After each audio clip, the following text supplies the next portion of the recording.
حرية الرأي والتعبير، حرية الإبداع نفسه، هل تواجه خطرا الآن في مصر من طبعا وجهة نظرك؟ طبعا لا شك ان كل كاتب، ومفيد فوزي قال انا بعد اذا فاطمه عودة اتسجنت انا هخاف، وانا مش عايزه اخاف. تخيل لما هذا الهرم الصحفي يقول كده، ما بالك بكاتب لسه بيبتدي طريقه. ده عليه مخاطر القلم ده في ايد اي طبعا كاتب او طبعا اديب. وانا بستغرب جدا، انتوا بتخافوا من قلم نحيل، قلم نحيل. هذا قلم نحيل لا يفعل غير انه بيكتب رايه، لكنه بيصنع المعجزات، لكنه ليس سيفا وليس خنجرا وليس ولا ارهابي ولا ارهابي ولا كذا ولا كذا.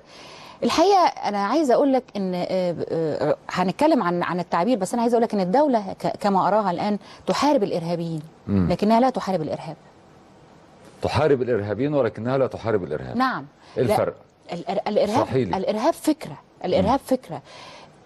سجني ارهاب، سجن اسلام بحيري ارهاب، سجن اي كاتب راي ارهاب، تتبع وملاحقه اي قلم ارهاب. ما هو ده ارهاب. ما هو الارهاب ايه؟ الارهاب فكره. الارهاب مش مسدس بس، الارهاب انك انت تخلق جواك يا استاذ مجدي وانت بتكتب، تقعد قدامك كده رقيب، تبقى عارف ان في رقيب داخلي كده حاطه على المكتب قدامك، وانت بتقول لا الكلمه دي لا، لا الكلمه دي لا، لا هشيل دي، لا هشيل دي. لا يمكن تبدع.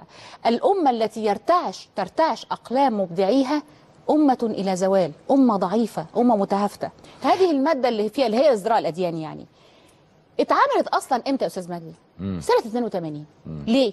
حماية للمسيحيين، لأقباط مصر المسيحيين من تغول المتطرفين الاسلاميين. ليه؟ مع صعود التطرف والارهاب. لا، كانوا بيصحوا في قرى الصعيد، المسيحيين يصحوا يلاقوا على بيوتهم علامة الصليب وكلمات بذيئه، كلمات مسفه وتزدري العقيده بتاعتهم وكده. فضجروا فسن سك هذا القانون حمايه للمسيحيين من تغول المتطرفين او العنصريين الاسلاميين. شوف دلوقتي بقى سيف على رقاب مين؟ بقى سيف على رقاب المسيحيين اولا والتنويريين ثانيا. فهذا القانون لم يعد له مكان الآن، لأن المسيحيين ما بقوش يصحوا يلاقوا هذه العبارات. ثانيا هو لم يستخدم أبدا لنصرة المسيحيين، تقريبا لم يستخدم لنصرتهم، دائما هو ضدهم. فالفكرة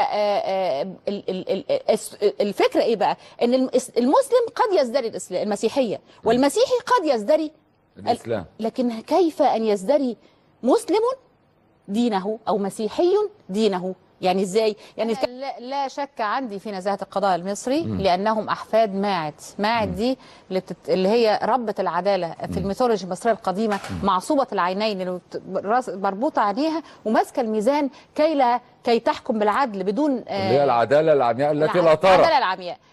واللي بتتحفر على جداريات محاكم كل العالم. قضاتنا الشرفاء احفاد ماعد، وبالتالي انا واثقه في القضاء. المشكله فين؟ المشكله ان القاضي اللي حكم بده عنده قانون، القانون عنده نص صح. القانون هو اللي مشكله. انا اختصم قانون ازدراء الاديان، ولا اختصم لا الحكم ولا اختصم القضاء.